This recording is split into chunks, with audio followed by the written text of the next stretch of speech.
Hi, Jeff Big Daddy Wayne here. It's the new year, and I want to talk about the winners and the losers of 2016. Who were the real winners? Who were the real losers?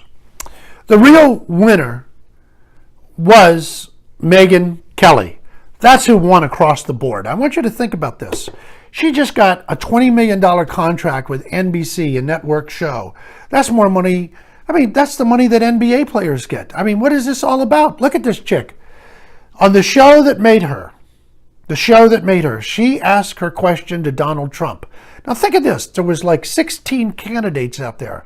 Senators, governors, Republican senators and governors whose credentials far exceeded Mr. Trump's politically. And yet he was in the middle of all of them. Think about that. He wasn't even a Republican. We don't even know what he was. We still don't know what he is. And her first question was to him about what he called women. Now, Megyn had already written a book that was going to be released. She had already started her suit against Roger Ailes.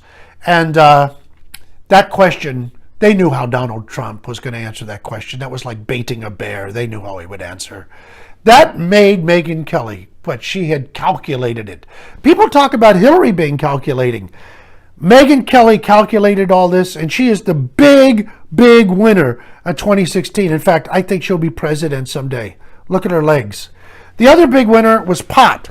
I'm just going to hold this up. This is Cannabis Now. This is one of the many magazines about pot.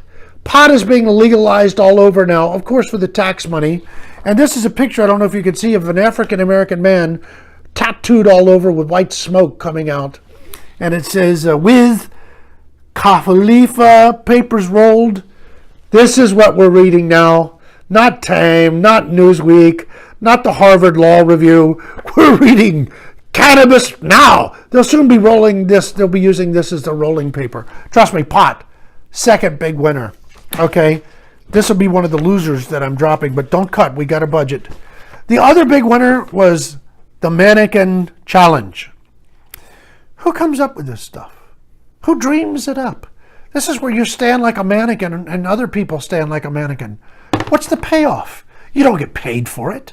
Just a bunch of idiots look at it on YouTube or at some place where you look at they're acting like a mannequin. If you smoke enough pot, you'll act like a mannequin. I don't understand this. What was the challenge in being a mannequin? None of this makes any... I just don't understand it. But that was the winner of the Mannequin Challenge. Now, I'll come back to this. What I tell you about the big losers of 2016, ladies and gentlemen, there were a number of losers. I think the biggest loser was Rachel Maddow. I like Rachel Maddow, but Rachel Maddow on that night of November the 8th for the presidential, oh my God, she was so carried away with what she believed was going to be Hillary's victory. She was so happy. She was so excited. And she would go polls, not Democratic polls, but scientific polls. Hillary may take Texas. She may take Utah. She may take Arizona. Traditional Republican states. She was so excited. It was getting into the election, and she said, South Carolina, which hasn't voted for Jimmy Carter hasn't voted for a Democrat since Jimmy Carter. She was so excited, and then all of a sudden, she started to look glum. Her enthusiasm shifted. She said, Then she started crying. She said people are crying all over the United States now. Well, some people weren't crying. 65 million were crying, but there were 62 million that were happy. But I felt sorry for Rachel because she just revealed all of her feelings in that. And, when I grew up, newscasters didn't act like that. They were like doctors. They just gave you the news. But today when people want feelings, nothing more than feelings. It was a terrible song. The other big loser was this idea of flash mob. Now this is actually something like the Mannequin Challenge, ladies and gentlemen. Who knows what it's about? This is where a mob of people all dressed alike, as I understand, they all turn around and act the same or something like that. I checked it out because when I was a kid growing up, if a lady flashed you, she showed you her boobs. That was the big deal. If you're in New Orleans during the Mardi Gras, which I've been many times, somebody goes, she's flashing, and everybody's, ah! A flash I'm not interested is sometimes I'll say a guy is flashing you. And most guys don't want to see that, but they're flashing.